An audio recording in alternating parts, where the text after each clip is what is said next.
Hello dear friends, नमस्कार।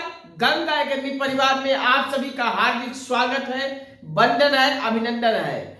आप सभी मित्रगण गंगा एकेडमी परिवार में सादर आमंत्रित हैं। तो फटाफट आप सभी चैनल पर आ जाइए, जुड़ जाइए हमारे साथ। हम आपके साथ जुड़ चुके हैं। अपने अपने मोबाइल फोन में, लैपटॉप में यूट्यूब को खोल लीजिए और यूट्यूब को खोलकर सर्च बार में गंगा एकेडमी लिखकर सर्च कर दीजिए। स्वामी विवेकानंद वाले लोगो वाले चैनल पर आप सभी सब्सक्राइब कर लीजिए। और हाँ, सब्सक्राइब करते ही बगल में घंटी भी ऑल पे प्रेस कर लीजिएगा, जिससे यहाँ से हर वीडियो पब्लिश होते ही सबसे पहले आपके मोबाइल में वीडियो मिले। कोई टॉपिक, कोई वीडियो आपसे छूटने ना पाए, क्योंकि हर एक टॉपिक में, हर एक वीडियो में आपके प्रतियोगी परीक्षाओं के लिए महत्वपूर्ण टिप्स है। जिस टिप्स को या वीडियोस को देखकर आप सब टिप्स को समझकर परीक्षा में क्वालिफाई होके एक नौकरी अचीव कर सकोगे। तो फटाफट चैनल को सब्सक्राइब करके बगल में घंटी आल पे प्रेस कर लीजिए और लाइक शेयर कमेंट के माध्यम से हमें प्यार और सपोर्ट दीजिए। हमारा आत्मबल, आत्मविश्वास, हौसला बढ़ाते जाइए। गंगा एकेडमी के लिंक को, चैनल को व्हाट्सएप, फेसबुक, इंस्टाग्राम, ट्विटर तैयार हर सोशल साइटों के ग्रुपों में अधिक से अधिक शेयर कर दीजिए।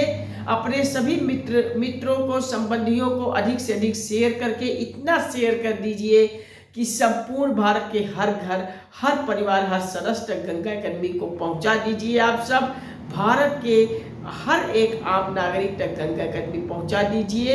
और आप सभी से गुजारिश करते हुए, साहिदय कोट कोट प्रणाम करते हुए आप सभी से अपील करता हूं कि गंगा एकेडमी को सब्सक्राइब करके बगल में घंटी दबा लीजिए और फटाफट आप सब जुड़कर हमें 1 लाख सब्सक्राइबर पार करवा दीजिए। और आप सभी को मैं वादा करता हूं कि 1 लाख सब्सक्राइबर आप कभी सभी के सहयोग से जिस दिन पूरे हुए, ये व्हाइट बोर्ड के स्थान पे आप सभी को डिजिटल बोर्ड वाली कक्षाएं का शुभारंभ हो जाएगी। बस फटाफट आप सभी 1 लाख सब्सक्राइबर आज ही से पूरा करवा दीजिए और बेहतर से बेहतर एडुकेटर को भी आमंत्रित करके आप सभी को संपूर्ण भारत के हर एक क्षेत्र के पूरा फुल सिलेबस के अनुरूप पूरा कंप्लीट तैयारी करवाएंगे। साथ में पीडीएफ भी आप सभी को उपलब्ध कराएंगे।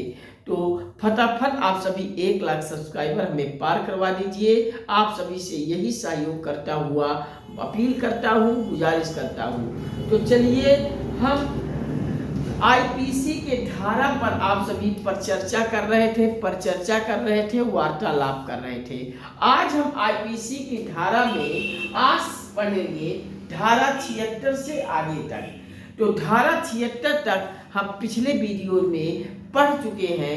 आप सब प्लेलिस्ट में हर वीडियोस को क्रम से लगी हुई है। प्लेलिस्ट में जाकर शुरू से अंत तक वीडियो देखिएगा। शुरू से हर एक वीडियो धारा को हम एक्सप्लेन किया हूँ जो आपकी परीक्षा में पूछा जाता है।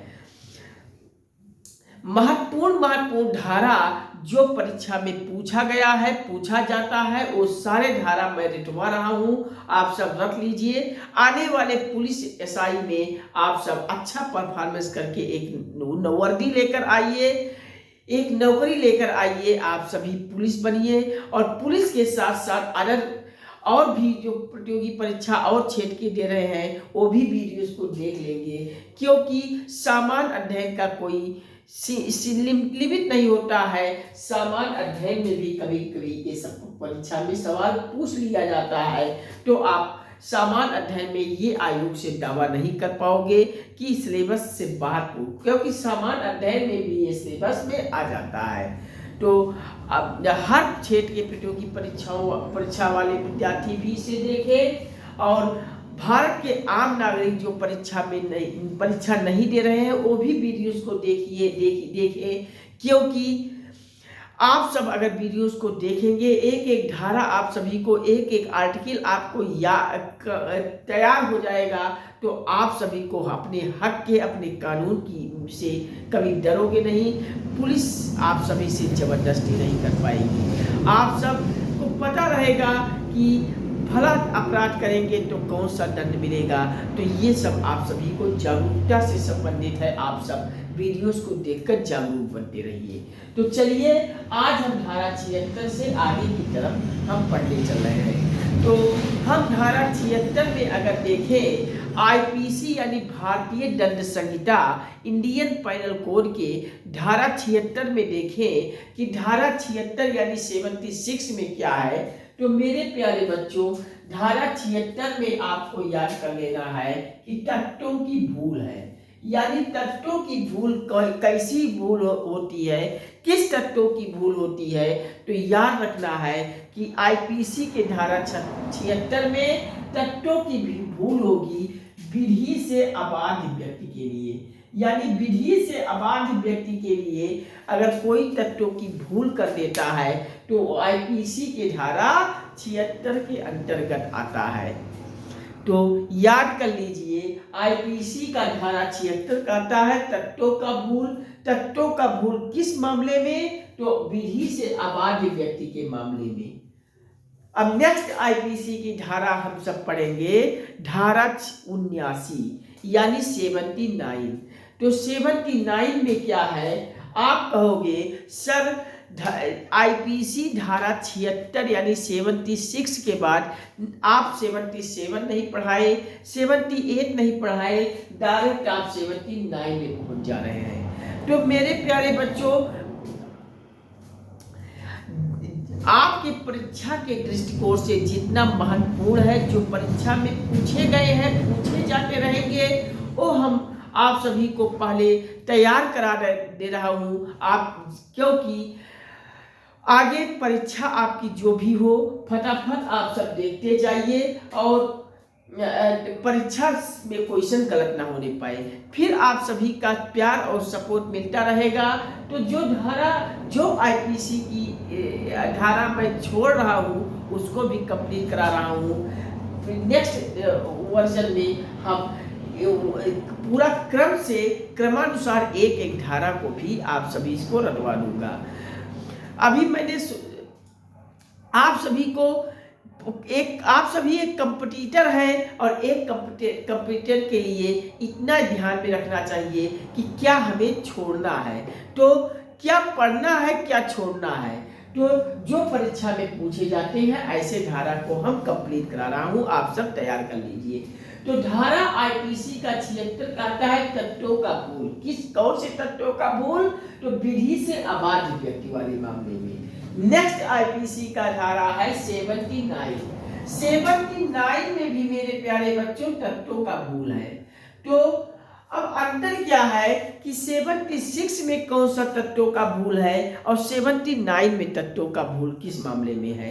तो 76 वाले मामले में जो तत्वों का भूल है वो विधि से अबाध व्यक्ति के मामले में है, जबकि 79 यानी धारा 79 आईपीसी के धारा 79 में जो तत्वों का भूल का प्रक्रिया है वो आम नागरिक के लिए है।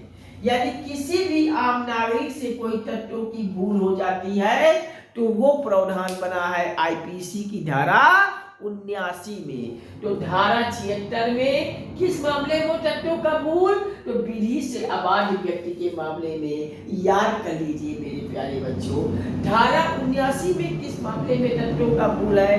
तो याद कर लीजिए धारा 79 में आम नागरिक के लिए कोई तत्व का भूल हो जाती है और धारा 76 में विधि से अबाध व्यक्ति के मामले में कोई तत्वों की भूल आती है।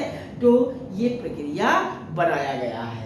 तो नेक्स्ट आईपीसी की धारा 80 आइए 80 में देखते हैं धारा 80 में कौन सा प्रावधान बना हुआ है हमारे आईपीसी में। मैं आपको बता दिया हूं कि पुलिस न्यायालय जो कुछ भी सजा देती है, दंड देती है, वो आईपीसी के अनुरूप ही देती है। आईपीसी में जिस दंड का जैसा प्रावधान है उसी मामले में दंड दिया जाता है। हर एक दंड का, हर एक अपराध का आईपीसी में हर एक धारा में व्याख्या किया गया है कि चोरी करेगा तो कौन सा दंड दिया जाएगा, छीना झपटी करेगा तो कौन सा दंड दिया जाएगा, शोषण वाले मामले में कौन सा दंड होगा। तो आईपीसी के हर एक धारा में सब कुछ विधिवत बता दिया गया है, व्याख्या कर दिया गया है और हमारे आईपीसी के अनुरूप ही पुलिस की कार्यवाही होती है, न्यायालय की कार्यवाही होती है।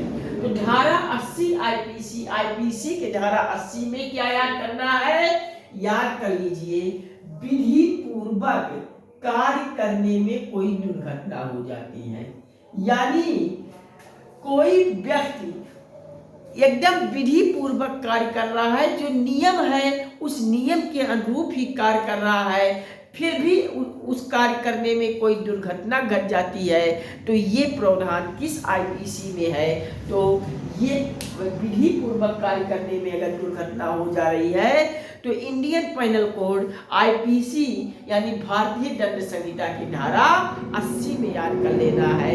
ऐसे परीक्षा में पूछ लेगा कि निम्नलिखित में से बताइए आईपीसी के किस धारा में विधि पूर्वक कार्य करने में दुर्घटना का प्रावधान की व्याख्या करता है। तो आईपीसी का धारा वह 80 याद कर लेना है। तो धारा 80 में क्या याद करना है, विधि पूर्वक कार्य करने में दुर्घटना।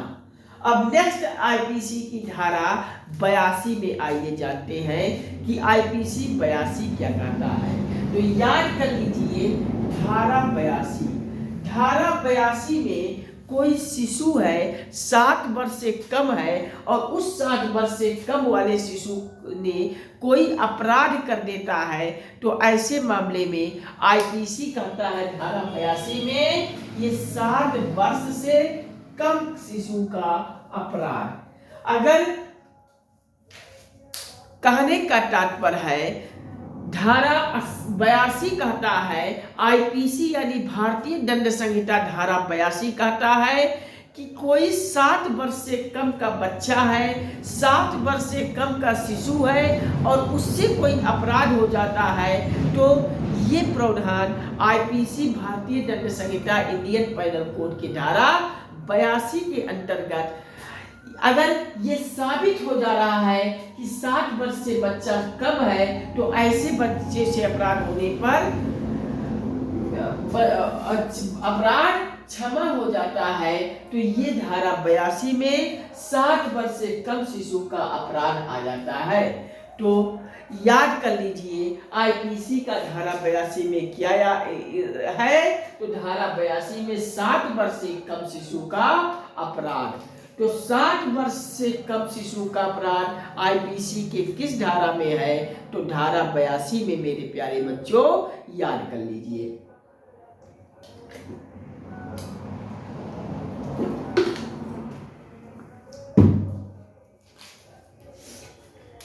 अब नेक्स्ट है 7 वर्ष से कम वाले शिशु से कोई अपराध हो जाती है, तो मैंने बता दिया कि ये आईपीसी की धारा 82 में प्रावधान बनाया गया है।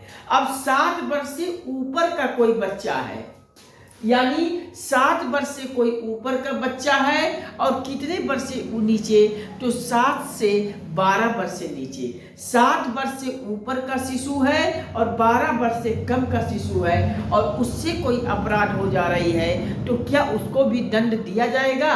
तो आइए जानते हैं, याद कर लीजिए आईपीसी यानी भारतीय दंड संहिता इंडियन पेनल कोड का धारा 83 में प्रावधान है। याद कर लीजिए धारा 83 में प्रावधान है कि 7 से 12 वर्ष यानी 7 वर्ष से 12 वर्ष के शिशु का अपराध अगर हो जाता है, 7 वर्ष से 12 वर्ष के शिशु से कोई अपराध हो जाता है और ये साबित हो गया कि जो अपराध किया है वो 7 से 12 वर्ष के बीच का बच्चा है, तो अगर ऐसा साबित हो जाता है तो ये अपराध जो होता है ये मेरे प्यारे बच्चों क्षमा हो जाता है, उस बच्चे से कोई दंड नहीं दिया जाता है। तो धारा 83 में याद कर लेना है कि 7 वर्ष से कम के शिशु का अपराध अगर साबित हो गया तो ये अपराध क्षमा हो जाता है। तो याद कर लीजिए धारा 83 में क्या है, आईपीसी के धारा 83 में क्या है, 7 वर्ष से 12 वर्ष के बीच के कोई बच्चे से, कोई शिशु से कोई अपराध हो जा रही है और वो अपराध साबित हो गया कि बच्चा 7 से 12 वर्ष के बीच में है, तो ऐसे में अपराध क्षमा हो जाता है।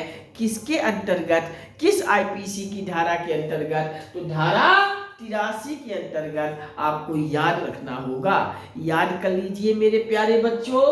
नेक्स्ट आईपीसी की धारा 84 क्या कहता है, तो मेरे प्यारे बच्चों धारा 84 क्या कहता है, भारतीय दंड संहिता इंडियन पैनल कोड आईपीसी का धारा 84 कहता है, एक शब्द याद रखना है इसमें, धारा 84 में विकृत चित्त। विकृत चित्त यानी पागल है, दिवालिया है, तो विकृत चित्त वाले अवस्था में ये प्रावधान है धारा 84 में। विकृत चित्त का मतलब पागल, मद्दोमत यानी नशे में, उन्मुक्ता, ऐसे वाले मामले में प्रावधान बना है आईपीसी का धारा 84। धारा 84 में याद रखना है विकृत चित्त। विकृत चित्त कैसा व्यक्ति, कोई पागल है, पागल व्यक्ति अपराध कर देता है, मद्योन्नत व्यक्ति यानी नशे वाला व्यक्ति अपराध कर देता है, उन्मुक्ता वाला व्यक्ति अपराध कर देता है, तो आईपीसी की धारा 84 में ऐसे अपराध की चर्चा किया गया है। याद कर लीजिए और इसको एक याद कर लेना है कि ये धारा 84 यानी विकृत चित्त वाले को हम मैग्नाटन लॉ भी कहते हैं। ये भी कभी कभी परीक्षा में पूछ लेता है कि निम्नलिखित में से बताइए कि किस धारा को मैग्नाटन लॉ कहा जाता है। तो मेरे प्यारे बच्चों मैग्नाटन लॉ धारा 84 को कहा जाता है। धारा 84 में क्या कौन सा प्रावधान है, तो विकृत चित्त होगा। विकृत चित्त को आगे ब्रैकेट में पागल, मद्दोमत, उन्मुक्ता भी ब्रैकेट में लगा दीजिएगा, क्योंकि विकृत चित्त का तात्पर्य है पागल से है, मद्दोमत से है, उन्मुक्ता से है, तो ये विकृत चित्त वाला प्रावधान आईपीसी के धारा 84 में है और इस आईपीसी के धारा 84 को मैग्नाटन लॉ भी कहा जाता है। तो याद कर लीजिए कि मैग्नाटन लॉ निम्नलिखित में से किस आईपीसी की धारा को कहा जाता है, तो मेरे प्यारे बच्चों भूलिएगा मत, मैग्नाटन लॉ आईपीसी के धारा 84 वाले को कहा जाता है, क्योंकि कभी कभी परीक्षा यहाँ से पूछा गया है कि निम्नलिखित में से किस आईपीसी की धारा को मैग्नाटन लॉ कहा जाता है, तो मैग्नाटन लॉ कहा जाता है आईपीसी की धारा 84 में। धारा 84 में क्या याद करना है, विकृत चित्त याद करना है। विकृत चित्त से संबंध रखता है पागल से, मद्दोमत से, उन्मुक्ता से, और इसे मैग्नाटन लॉ भी कहा जाता है। अब नेक्स्ट आईपीसी की धारा आते हैं 96। आईपीसी भारतीय दंड संहिता इंडियन पैनल कोड के धारा 96 में आते हैं। तो धारा 96 में क्या याद करना है, याद कर लीजिए मेरे प्यारे बच्चों, धारा 96। तो धारा 96 में याद कर लीजिए आप, धारा 96 में आपको याद करना है प्राइवेट प्रतिरक्षा। जब बात किसी प्राइवेट प्रतिरक्षा की बात आती है तो ये आईपीसी की धारा 96 में प्रावधान है। तो भारतीय दंड संहिता इंडियन पैनल कोड आईपीसी के किस धारा में प्राइवेट प्रतिरक्षा से संबंधित है, तो प्राइवेट प्रतिरक्षा से संबंधित धारा 96 यानी धारा 96 आपको याद कर लेना है। तो मेरे प्यारे बच्चों आप सब बता दीजिए कि धारा 96 में कौन सा प्रावधान है आईपीसी के, तो प्राइवेट प्रतिरक्षा आपका सही जवाब होगा। याद कर लीजिए मेरे प्यारे बच्चों, आईपीसी के धारा 96 में है प्राइवेट प्रतिरक्षा। अब नेक्स्ट आईपीसी की धारा 100, आइए जानते हैं नेक्स्ट आईपीसी की धारा 100 यानी 100। अब 100वां आईपीसी की धारा क्या कहता है, कौन सा प्रावधान है? भारतीय दंड संहिता इंडियन पेनल कोड के धारा 96 में कौन सा प्रावधान है, आइए जानते हैं। तो याद कर लीजिए धारा 100, आईपीसी का धारा 100 कहता है निजी प्रतिरक्षा। अभी तक हमने धारा 96 में पढ़ा प्राइवेट प्रतिरक्षा। धारा 96 में हमने एक शब्द पढ़ा था प्राइवेट प्रतिरक्षा, यहां भी है प्रतिरक्षा, यहां भी है। धारा 96 में भी प्रतिरक्षा आपको पढ़ना है, धारा 100 में भी प्रतिरक्षा ही पढ़ना है, लेकिन आगे एक शब्द आ गया धारा 96 में प्राइवेट और 100 में निजी। तो प्राइवेट प्रतिरक्षा यानी किसी प्राइवेट व्यक्ति की प्रतिरक्षा से संबंधित धारा 6 है, और निजी प्रतिरक्षा यानी पर्सनल। तो निजी प्रतिरक्षा के संबंध में अगर किसी की मृत्यु हो जा रही है, निजी प्रतिरक्षा के संबंध में किसी की मृत्यु हो जा रही है, तो ऐसे में वहां आईपीसी का कौन सा धारा आएगा? तो आईपीसी का धारा वहां 100 आएगा। अगर किसी निजी प्रतिरक्षा के संबंध में किसी की मृत्यु हो रही है, तो भारतीय दंड संहिता आईपीसी की धारा 100 वहां आ जाएगा। धारा 100 में आईपीसी की धारा 100 में प्रावधान है निजी प्रतिरक्षा के संबंध में मृत्यु कार्य, यानी निजी प्रतिरक्षा के संबंध में किसी की मृत्यु हो रही है, तो वहां कौन सा धारा आएगा? याद रख लीजिए धारा 100। अब ये निजी प्रतिरक्षा के संबंध में जो मृत्यु हो रही है, इसको थोड़ा हम कर दें एक्सप्लेन। तो किस मामले में किसी की निजी प्रतिरक्षा के मामले में मृत्यु हो रही है? जैसे किसी मृत्यु होने की आशंका अगर हो रही है, किसी की मृत्यु होने की आशंका हो रही है, कोई मृत्यु होने की अगर आशंका हो रही है, मतलब कि फला मर जाएगा, तो ऐसे में धारा 100 से संबंधित केस बनेगा। बालाश्रम की आशंका में, बालाश्रम की आशंका में, बालाश्रम का तात्पर्य होता है जैसे आपको ये पता हुआ है कि 14 वर्ष से कम का बालक किसी कारखाने में, किसी खाने में, किसी कोई भी काम नहीं करेगा। 14 वर्ष से कम वाले बच्चे को अगर कोई कारखाना में बच्चा काम करता है, तो कारखाने के पर एक्शन ले लिया जाएगा और मालिक को इसका दंड का खामियाजा भुगतना पड़ेगा। इस नाते 14 वर्ष से कम वाले बच्चे को किसी कारखाने में जॉब के लिए नहीं अप्लाई कराया जाता है। उसे 14 वर्ष से अगर कम है तो उसे मजदूरी करने से मना ही किया है किस आईपीसी के धारा 100 में। तो यही बालाश्रम की आशंका में। अब नेक्स्ट है तेजाब से अगर कोई हमला कर देता है, तो उसकी आशंका में किसी के ऊपर तेजाब फेंक दो, तो ये भी धारा 100 के अंतर्गत दंड मिलेगा। होता नहीं है कि अभी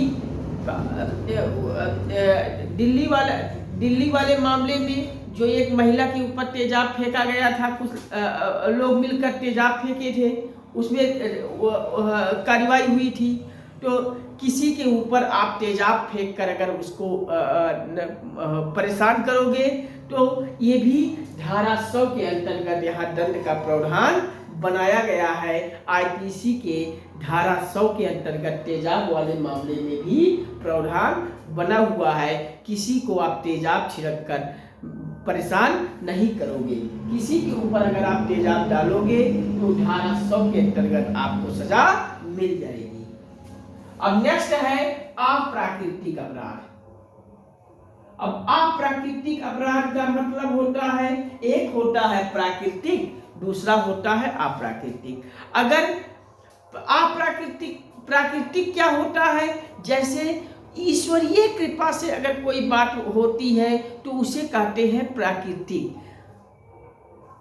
यानी प्रकृति ने अगर से अगर कुछ कोई दुर्घटना घटित हो रही है, कोई बात हो रही है, तो उसे कहते हैं प्राकृतिक। और अप्राकृतिक का मतलब होता है मानव जनित। यानी वो ईश्वरीय नहीं है, वो प्रकृति ने नहीं किया है, बल्कि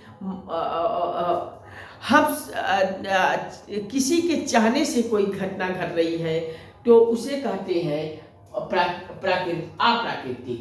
तो अप्राकृतिक अगर कोई अपराध करता है तो वो भी आईपीसी के धारा 100 में आएगा। अब नेक्स्ट है अपहरण यानी व्यापहरण। अपहरण यानी व्यापहरण, किसी को का कोई अपराध कर रहा, अपहरण कर रहा है, व्यापहरण कर रहा है, तो वो भी आईपीसी की धारा 100 के अंतर्गत सजा उसको दी जाएगी। तो आईपीसी भारतीय दंड संहिता इंडियन पैनल कोड आईपीसी के धारा 100 में आपको क्या याद करना है, याद कर लीजिए मेरे प्यारे बच्चों। निजी प्रतिरक्षा के संबंध में किसी की मृत्यु हो रही है तो वहां धारा 100 के अंतर्गत उसे दंड मिलेगा। अब निजी प्रतिरक्षा के संबंध में मृत्यु कैसे हो रही है, किसी की मृत्यु होने की आशंका मिल रही है तो धारा 100 के अंतर्गत उसे दंड भुगतना पड़ेगा। बालाश्रम की आशंका में कोई कारखाना 14 वर्ष से कम की बच्चे को काम देता है तो वो भी आपको धारा 100 के अंतर्गत सजा मिलेगी। तेजाब से किसी ने हमला कर दिया, किसी के ऊपर तेजाब फेंक देता है तो उस तेजाब के हमले की आशंका में भी धारा 100 के अंतर्गत सजा मिलेगी। अप्राकृतिक कोई अपराध हो जाता है तो आईपीसी की धारा 100 के अंतर्गत सजा मिलेगी। अपहरण यानी व्यापहरण किसी का होता है तो ये भी आईपीसी की धारा 100 के अंतर्गत सजा मिलेगी। तो क्या मेरे प्यारे बच्चों आपको समझ में आ रहा है? अगर किसी को कोई परेशानी हो, नहीं समझ में आ रहा है तो हमें कमेंट करके बताइए, हम समझाने का प्रयास पूरा करेंगे। तो मैंने अभी तक आपको बताया धारा 76 में तत्वों की भूल, और किस मामले में तत्वों की भूल, तो विधि से अबाध व्यक्ति के मामले में। अब नेक्स्ट है धारा 79। तो धारा 79 में भी मेरे प्यारे बच्चों तत्वों की भूल है, लेकिन धारा 76 में मैंने विधि से अबाध व्यक्ति वाले मामलों में तत्वों की भूल बताया था। और धारा 79 में जो तत्वों की भूल हो रही है ये आम नागरिक से हो रही है। नेक्स्ट आईपीसी की धारा मैंने 80 बताया। 80 आईपीसी की धारा में विधि पूर्वक कोई कार्य करने में दुर्घटना घट रही है तो ऐसे में आईपीसी की धारा 80 किससे संबंधित प्रावधान है। नेक्स्ट आईपीसी की धारा 82, और इसमें है 60 वर्ष से अगर कोई कम का बच्चा है, शिशु है और उससे अपराध हो रही है तो ये धारा 82 के अंतर्गत उसे उसमें प्रावधान बना हुआ है। अब धारा 83 में है कि 60 वर्ष से 12 वर्ष के शिशु में कोई अपराध कर देता है और साबित हो जाता है तो होने वाला अपराध का क्षमा हो जाता है। अब नेक्स्ट आईपीसी की धारा 84। तो आईपीसी की धारा 84 है विकृत चित्त। विकृत चित्त कैसा? पागल है कोई, मदोमत है, उन्मुक्ता है, तो ऐसे में आईपीसी की धारा 84 आ जाएगा सामने। और धारा 84 को एक चीज याद रखना है कि धारा 84 को मैग्नाटन लॉ भी कहा जाता है। तो मैग्नाटन लॉ निम्नलिखित में से किस आईपीसी की धारा को कहा जाता है? तो याद कर लीजिए, धारा 84 को कहा जाता है मैग्नाटन लॉ। मैग्नाटन लॉ, मैग्नाटन लॉ किस धारा को कहा जाता है? तो धारा 84 को कहा जाता है। याद कर लीजिए, धारा 84 को मैग्नाटन लॉ भी कहा जाता है। आईपीसी की धारा 84 को मैग्नाटन लॉ भी कहा जाता है। आईपीसी की धारा 84 को मैग्नाटन लॉ भी कहा जाता है। अब नेक्स्ट आईपीसी की धारा 96। धारा 96 में है प्रतिरक्षा, प्राइवेट प्रतिरक्षा। अगर कोई बात प्राइवेट प्रतिरक्षा से संबंधित है तो वहां आईपीसी की धारा 96 आएगा। और नेक्स्ट आईपीसी की धारा 100, और 100 में है निजी प्रतिरक्षा के संबंध में कोई मृत्यु हो रही है। मृत्यु कैसे हो रही है? किसी की मृत्यु होने की आशंका हो रही है, या बालासन की आशंका हो रही है, या तेजाब से हमले की आशंका हो रही है, या प्राकृतिक अपराध हो रहा है, या अपहरण या व्यापहरण हो रहा है, तो यहाँ आपका आईपीसी की धारा 100 के अंतर्गत उस व्यक्ति को सजा यानी दंड मिलेगी। तो धारा 100 में मैंने आपको बताया, याद कर लीजिए, निजी प्रतिरक्षा के संबंध में मृत्यु का होने पर, जैसे मृत्यु होने की आशंका हो रही हो, बालासन यानी 14 वर्ष से कम वाले की में आशंका है, तेजाब से किसी की हमले में की आशंका है, अप्राकृतिक अपराध है, व्यापहरण या अपहरण हो रही है, तो ऐसे में आईपीसी की धारा 100 के अंतर्गत उसे दंड दिया जाएगा, सजा दिया जाएगा। तो धारा 100 तक हमें उम्मीद है करता हूं कि आप सभी को एक एक धारा को क्लियर कर लिए होंगे, कहीं कोई प्रॉब्लम नहीं हुई हो। तो अब हम चलते हैं आगे की धाराओं पर।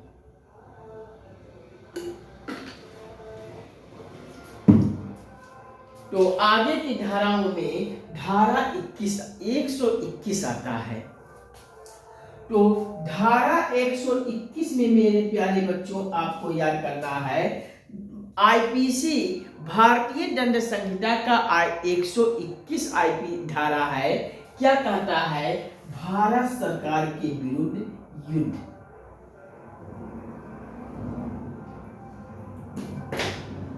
भारत सरकार आईपीसी यानी भारतीय दंड संहिता का धारा 121 कहता है भारत सरकार के विरुद्ध युद्ध। भारत सरकार के विरुद्ध युद्ध अगर होता है, भारत सरकार के खिलाफ कहीं कोई युद्ध होता है, तो वहां इंडियन पैनल कोड आईपीसी का भारतीय दंड संहिता का धारा 121 सामने आ जाता है। तो याद कर लीजिए, भारत सरकार के खिलाफ कोई युद्ध हो रही है तो वहां जो दंड का प्रावधान है आईपीसी की धारा 121 के अंतर्गत मिलती है। तो धारा 121 में क्या है? भारत सरकार के खिलाफ युद्ध से संबंधित है। अब धारा 121 हो गया तो एक परीक्षा में पूछ लेता है कभी कभी धारा 121 का क। तो धारा 121 का याद कर लीजिए कि इसमें याद करना है, ये भी भारत सरकार से संबंधित है। भारत सरकार के विरुद्ध युद्ध का प्रश्न अगर कोई कर रहा है, तो भारत सरकार के विरुद्ध युद्ध का कोई प्रश्न कर रहा है तो वहां आईपीसी का धारा 121 का आएगा। भारत सरकार के विरुद्ध कोई युद्ध हो रहा है तो धारा 121 आएगा। और धारा 122 याद कर लीजिए कि धारा 122 में भारत सरकार यहाँ भी आएगा। भारत सरकार के विरुद्ध कोई आयुध है तो ये भी धारा 122 के अंतर्गत आता है। तो याद कर लीजिए, भारतीय दंड संहिता इंडियन पैनल कोड के आईपीसी के धारा 121 में भारत सरकार के विरुद्ध युद्ध है। धारा 121 के का में भारत सरकार के विरुद्ध युद्ध का कोई प्रश्न हो रहा है। धारा 122 में भारत सरकार के विरुद्ध आयुध में इस मामले में प्रावधान आईपीसी में मौजूद है, व्याख्या किया गया है। तो अब आते हैं आईपीसी का धारा 124।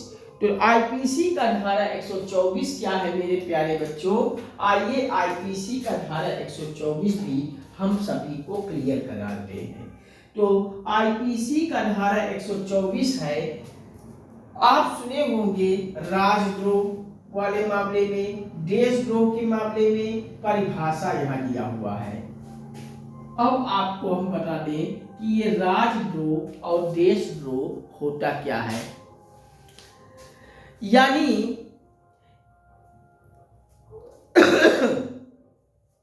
मेरे प्यारे बच्चों, जैसे भारत का राष्ट्रीय पक्षी अगर हम आपसे पूछें तो कौन सा है? देश का प्रतीक कौन सा है? तिरंगा है। राष्ट्रीय पक्षी पूछे, मोर है। तो मोर जब भारत का राष्ट्रीय पक्षी है तो भारत का एक पहचान है मोर, और मोर किसी ने मार दिया तो ये आपका किसी ने मोर को मार दिया तो जिस व्यक्ति ने मोर मारा है उस पर राजद्रोह यानी देशद्रोह का मुकदमा हो जाएगा। और ऐसे मामलों पर कि कोई न्यायालय जमानत नहीं देगी कि जब देश के खिलाफ कोई कार्यवाही किसी ने किया। जैसे हमारे देश का पहचान है तिरंगा। अगर हम तिरंगे झंडे का सम्मान करेंगे तो ठीक है, लेकिन तिरंगे का अगर कहीं हमने अपमान किया तो तिरंगे का अपमान करने पर भी यही राजद्रोह यानी देशद्रोह का मुकदमा लगता है। तो याद कर लीजिए, ये राजद्रोह देशद्रोह की परिभाषा यहाँ बताया गया है धारा 124 का में।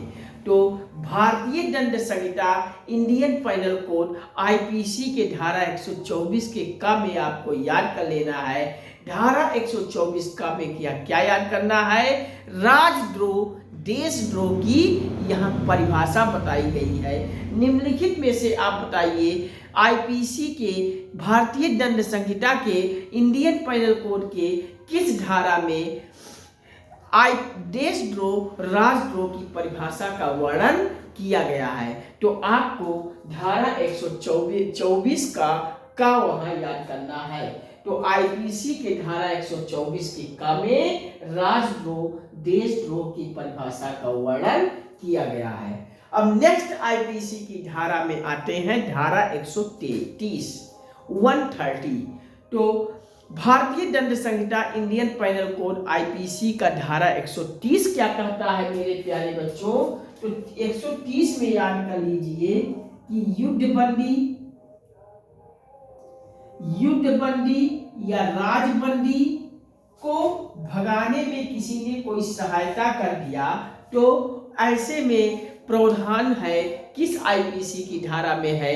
तो धारा 130 में है। किसी ने युद्धबंदी वाले मामले में, राजबंदी वाले मामले में किसी को भगाने का कोई सहायता कर देता है तो यहाँ ये प्रावधान है आईपीसी की धारा 130 में। तो अब नेक्स्ट आईपीसी की धारा 141 यानी 141 में आती है। तो आईपीसी का धारा 141 में क्या याद करना है? विधि विरुद्ध कोई जमाव हो जा रही है। तो विधि विरुद्ध कोई जमाव हो रही है यानी कि 5 या 5 से अधिक व्यक्तियों का होना, 5 या 5 से अधिक व्यक्तियों का होना ये धारा 141 के अंतर्गत है। यानी विधि विरुद्ध जमाव, यानी किसी भी स्थान पर कुछ विधि बन जाता है कि इस स्थान पे आप 5 या 5 से अधिक लोग एक स्थान पर इकट्ठे नहीं हो सकते। तो ये ऐसे मामले में धारा 141 का मामला आ जाता है, विधि विरुद्ध जमाव से संबंधित है, या 5 से अधिक व्यक्तियों का होना। जैसे हमने आम भाषा में हमने बहुत सुना होगा कि फला मामले में इस एरिया में धारा 144 प्रभावी हो गया है। तो धारा 44 क्या है? यही है, धारा 44 भी इसी से संबंधित है। आगे धारा 141 से लेकर धारा 144 तक ये संबंधित है विधि विरुद्ध जमाव से। मतलब किसी निश्चित स्थान पर हम कोई कानून बन गया, विधि बन जा रहा है और उस विधि के विरुद्ध कोई काम कर रहे हैं, यानी 5 या 5 से अधिक व्यक्ति का यहाँ ना होना शामिल है, और 5 या 5 से अधिक व्यक्ति के खड़े होने की पाबंदी अगर लगी है और हम अगर खड़े हैं तो वहाँ प्रावधान आईपीसी का धारा 141 के अंतर्गत हमें दंड मिल जाएगा। तो आईपीसी के धारा 141 में याद करना है विधि विरुद्ध जमाव से या 5 से अधिक व्यक्तियों का होना। ये इसी में धारा 144 भी इसी से संबंधित है, विधि विरुद्ध जमाव से संबंधित है। अब हम नेक्स्ट आते हैं आईपीसी का नेक्स्ट धारा, इंडियन पेनल कोड भारतीय दंड संहिता का नेक्स्ट धारा 146। तो धारा 146 में आपको याद रखना है बलवा, एक शब्द बलवा यहाँ आ जाता है आईपीसी के धारा 146 में। बलवा मतलब बलवा से संबंध अगर हम कहें तो यह किसी प्राइवेट प्लेस पर होता है। बलवा कहाँ होता है? किसी भी प्राइवेट प्लेस पर होता है, किसी प्राइवेट प्लेस पर बलवा होता है। तो ये बलवा रोइटिंग ये आईपीसी के धारा 146 में प्रावधान है। अब नेक्स्ट आईपीसी का धारा 159 आ जाइए। तो धारा 146 में बलवा हम पढ़े थे, यानी किसी प्राइवेट व्यक्ति पर बलवा होता है, लेकिन धारा 159 जब हम पढ़ेंगे तो यहाँ दंगा आ जाएगा। और दंगा कहाँ होता है? यह किसी पब्लिक प्लेस पर होता है। यानी अब हमें धारा 146 और धारा 159 को एक्सप्लेन कर लेना है कि धारा 146 कहाँ होगा? किसी प्राइवेट प्लेस पर होगा, लेकिन धारा 59 में कहाँ होगा? किसी पब्लिक प्लेस पर होगा।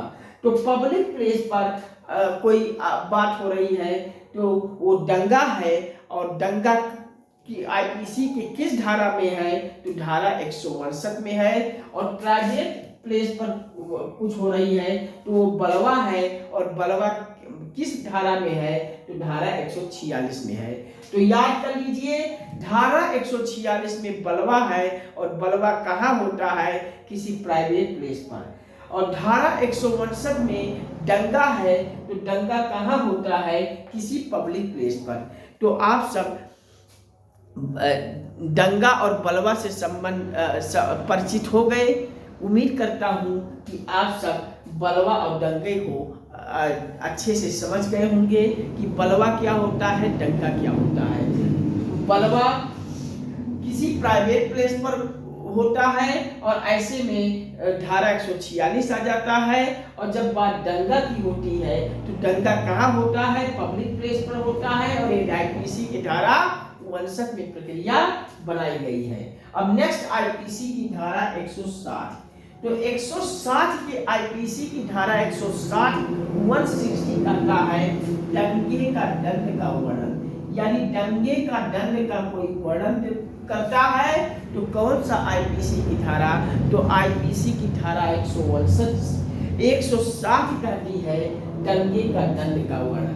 तो उम्मीद करता हूँ आप सब समझ गए होंगे। तो कैसा लगा आपको सेशन?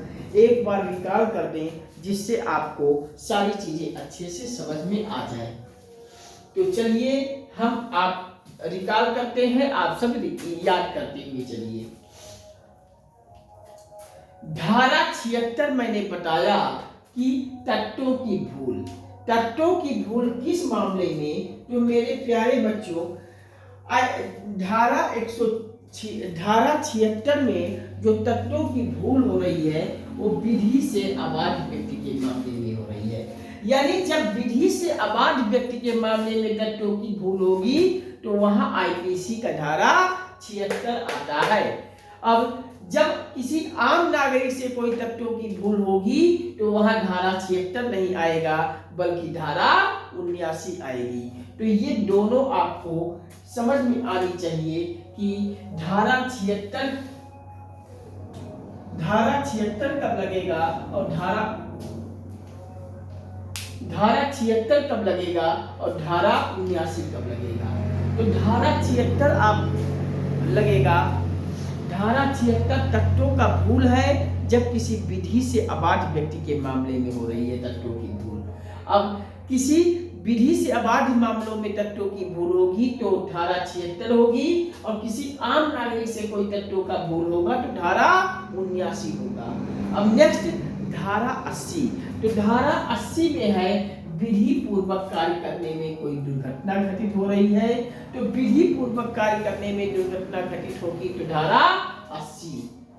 अब धारा 82 आईपीसी का धारा 82 कहता है कि 7 वर्ष से कम वाले शिशु का ने कोई अपराध कर दिया, तो 7 वर्ष से कम 7 वर्ष से कम का शिशु ने कोई अपराध कर देता है, तो ये आईपीसी के धारा 82 में प्रावधान बना है। नेक्स्ट आईपीसी की धारा 83। मैंने धारा 82 में पढ़ा था कि 7 वर्ष से कम का शिशु ने अपराध किया तो धारा 82 याद रखना है। अब 7 वर्ष से ऊपर और 12 वर्ष से नीचे वाला कोई शिशु अपराध कर देता है और वो अपराध साबित हो जाती है तो अपराध ऐसे में क्षमा हो जाती है, तो ये धारा 83 में आपको याद रखना है। अब धारा 84 में आपको याद करना है विकृत चित्त। विकृत चित्त कैसा? पागल हो, मद्दोमत हो, उन्मुक्ता हो, तो ऐसे में आईपीसी का धारा 84 आ जाता है, और धारा 84 को मैग्नाटन लॉ भी कहा जाता है। तो किस धारा को मैग्नाटन लॉ कहा जाता है? तो आईपीसी के धारा 84 को मैग्नाटन लॉ कहा जाता है। नेक्स्ट आते हैं आईपीसी का धारा 96। तो धारा 96 में है प्राइवेट प्रतिरक्षा, यानी आईपीसी का धारा 96 प्राइवेट प्रतिरक्षा से संबंधित है, जबकि आईपीसी की धारा 100 में 100 पे पढ़ना है ये निजी प्रतिरक्षा के संबंध में मृत्यु होने पर। कैसा निजी प्रतिरक्षा में कैसा मृत्यु हो रही है याद कर लीजिए। मृत्यु होने की आशंका बालासंग यानी 14 वर्ष से कम वाले बच्चे कहीं काम कर रहे हैं तब, तेजाब से किसी का हमला होने की आशंका में, अप्राकृतिक अपराध और अपहरण वाले मामले में जो सजा होगी वो आईपीसी के धारा 100 के अंतर्गत सजा मिलेगी। धारा 121। अब हम बता दें कि धारा 121 क्या है। भारतीय दंड संहिता इंडियन पैनल कोड के आईपीसी का धारा 121 में याद करना है, जब किसी ने भारत सरकार के खिलाफ युद्ध कर देता है तो वह प्रावधान आईपीसी में धारा 121 में बना हुआ है। तो याद कर लीजिए धारा 121 में जो प्रावधान याद करना है कि आईपीसी के धारा 121 में भारत सरकार के विरुद्ध युद्ध करने पर, धारा 121 का क्या कहता है? भारत सरकार के विरुद्ध युद्ध का कोई प्रयत्न कर रहा है तो 121 का आ जाएगा आईपीसी का धारा, और धारा 122 कब आएगा? तो भारत सरकार के विरुद्ध आयोग में।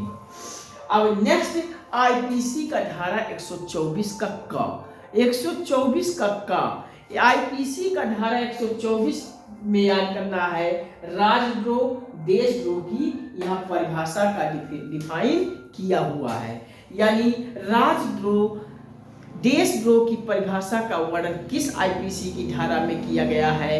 तो 124 के का में किया गया है राजद्रोह देशद्रोह की परिभाषा का वर्णन। अब आपको याद करना है आईपीसी का नेक्स्ट धारा 130। तो 130 आईपीसी की धारा में युद्धबंदी राजबंदी को भगाने में किसी ने सहायता करना, तो आईपीसी का धारा 130 आ जाएगा। अब धारा 141 धारा 144 विधि विरुद्ध कोई जमाव हो रही है या 5 से अधिक व्यक्तियों का होना, ऐसे में धारा 141 आ जाएगा। इसी से संबंधित धारा 144 भी है, यानी कहीं कोई संवेदनशील क्षेत्र है और ऐसे संवेदनशील वाले क्षेत्रों में प्रशासन धारा 144 लागू करती है कि कहीं कोई बात आगे न बढ़ पाए। तो धारा 141 धारा 144 संबंधित है कि किसी एक स्थान पे, किसी निश्चित स्थान पर 5 या 5 से अधिक लोग इकट्ठे ना हो। अगर इकट्ठे मिलेंगे तो उन्हें पुलिस कस्टडी में ले लेगी और कार्यवाही कर देगी। तो ये धारा 141 याद रखना है। विधि विरुद्ध जमाव से, विधि विरुद्ध जमाव से संबंधित है 5 या 5 से अधिक व्यक्तियों का होना। यही धारा 144 भी इसी से संबंधित है। अब हम आते हैं धारा 146। तो धारा 146 में आपको याद करना है बलवा। बलवा कहाँ होता है? आप गांव में बलवा का शब्द सुने होंगे। बच्चे आपस में खेलते होंगे और खेलते होंगे तो कोई लफड़ा हो गया, अरे आपस में बलवा हो गया। तो ये बलवा आप धारा 146 में आता है। आईपीसी की धारा 146 में आता है बलवा। और बलवा कहाँ होता है? किसी प्राइवेट प्लेस पर होता है। अब नेक्स्ट आईपीसी का धारा 159 में आता है दंगा। बलवा 146 में आता है। बलवा कहाँ होता है? प्राइवेट प्लेस पर होता है। जबकि 159 में दंगा का वर्णन है और दंगा कहाँ होता है? तो पब्लिक प्लेस पर होता है। और 160 में दंगे का दंड का वर्णन दिया गया है। दंगे के दंड का वर्णन, जो कुछ दंगा होता है उस दंगे के दंड का वर्णन धारा 160 में किया गया है। तो कैसा लगा आज का ये टॉपिक? हमें प्यारा सा कमेंट देकर बताइएगा। हम उम्मीद करते हैं कि एक एक धारा आपको याद हो रही होगी। कहीं किसी धारा में आप सभी को कंफ्यूजन नहीं हो रही होगी। अगर कहीं आप सभी को नहीं समझ में आता है तो कमेंट कीजिएगा, हम पुनः समझाने का प्रयास करूंगा। बस आप सभी से यही अपील करूंगा, गुजारिश करूंगा, सहृदय प्रणाम करता हुआ अपील करके गुजारिश करूंगा कि ये गंगा एकेडमी मंच प्लेटफॉर्म आपका है, आपका परिवार है, आपका मंच है, आपका प्लेटफॉर्म है। और इस गंगा एकेडमी प्लेटफॉर्म पर आप सभी मेरे साथ जुड़िए, चैनल पर आइए, सब्सक्राइब कीजिए। सब्सक्राइब करते ही बगल में घंटी आल पे प्रेस कर लीजिए और लाइक शेयर कमेंट के माध्यम से हमें प्यार और सपोर्ट कीजिए। हमारा आत्मबल, आत्मविश्वास, हौसला बढ़ाते जाइए। और चैनल के लिंक को व्हाट्सएप, फेसबुक, इंस्टाग्राम, ट्विटर इत्यादि हर सोशल साइट पर अधिक से अधिक शेयर करके संपूर्ण भारत के हर घर, हर परिवार, हर सदस्य तक पहुंचा दीजिए। भारत के प्रत्येक आम नागरिक तक पहुंचा दीजिए। आप सभी से यही अपील करते हुए गुजारिश करता हूं, अपने सभी मित्र संबंधियों को भेज दीजिए, शेयर कर दीजिए। और फटाफट चैनल से आप सभी 1 लाख सब्सक्राइबर गंगा एकेडमी पर पार करवा दीजिए। और 1 लाख सब्सक्राइबर जैसे ही आप सभी के सहयोग से पूरा हुआ, ये व्हाइट बोर्ड के स्थान पर आप सभी को डिजिटल बोर्ड पर आधारित सारी कक्षाओं का शुभारंभ हो जाएगा।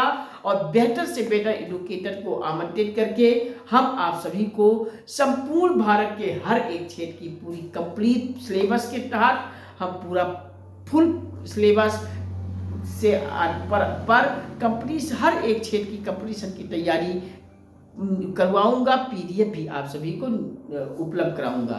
बस आप सभी हमारे साथ जुड़ जाइए, हम आपके साथ जुड़ चुके हैं। तो आप सभी फटाफट चैनल से सब्सक्राइब करके बगल में घंटी दबाकर लाइक शेयर कमेंट से हमें प्यार और सपोर्ट देती जाइए और 1 लाख सब्सक्राइबर फटाफट जुड़ जाइए। तो चलिए फिर हम मिलते हैं नेक्स्ट सेशन में बहुत जल्द। तब तक के लिए नमस्कार। Thank you watching for this video. जय हिंद, वंदे मातरम, जय श्री राम, राधे राधे बच्चों, हर हर महादेव, हर हर गंगे। फिर मुलाकात होती है बहुत जल्द। बब्बा, thank you, all the best आप सभी को।